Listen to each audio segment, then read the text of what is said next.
ప్రవీణ్ పగడాల హత్య గురించి, దానికి సంబంధించిన హత్యనా లేకపోతే కుట్రపూరితంగా జరిగిందా, దాని గురించి నిన్న ఐజీ గారు, ఎస్పీ గారు నిన్న మీడియా సమావేశంలో సీసీ ఫుటేజ్ చూపించడం జరిగింది.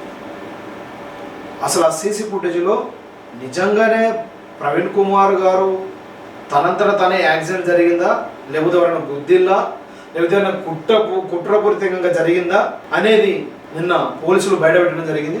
కానీ పోలీసులు బయటపెట్టిన దాని ప్రకారం చూస్తే పాస్టర్ ప్రవీణ్ పగడాల గారిని ఎక్కడో చంపి తీసుకొచ్చే ప్రయత్నం చేశారన్నది ప్రెస్ మీట్లో తేలిన అంశం.